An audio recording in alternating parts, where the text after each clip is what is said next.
અચ્છા, જે તે સમયે હમણાં થોડા સમય પહેલા સમાચાર આવ્યા હતા કે ચૈતરભાઈ છે એમને તો જામીન મળી ગયા છે, પણ એમના પત્નીને જામીન નતા મળ્યા. અને પત્નીને જ્યાં સુધી જી જામીન નહીં મળે ત્યાં સુધી હું જેલમાં જ રહીશ, એવી રીતના ચૈતર વસાવે વાત કરી હતી. એટલે શું આજ વખતે જી શકુંતલાબેનને પણ જામીન મળી ગયા છે અને બંને સાથે આવી રહ્યા છે?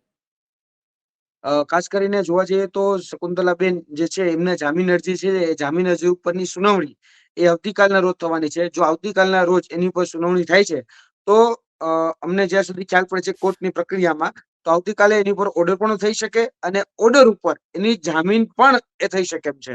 એટલે ત્યારે જો એના જામીન ભરી દેવામાં આવે તો હું માનું છું કે આવતીકાલે એ પણ છૂટી જાય એમ છે. આવતીકાલે અથવા તો પરમ દિવસે, કદાચ વચ્ચે એક દિવસનો ગેપ રહે એવું બની શકે, કારણ કે જે પ્રક્રિયા હોય છે પ્રક્રિયામાં જે રીતે કોર્ટ જે છે એ નિર્ણય સુનાવતી હોય છે, એ નિર્ણય બાદ જે જામીન આપતી હોય એના જામીન ભરવાના રહેતા હોય છે, અને એ જામીન ભર્યા બાદ એમાં બીડું આવતું હોય છે, અને એ બીડું એ પોલીસ જે કહી શકાય જેલ છે એ જેલમાં જમા કરાવી અને છોડાવવામાં આવતી હોય છે. આ પ્રક્રિયા છે.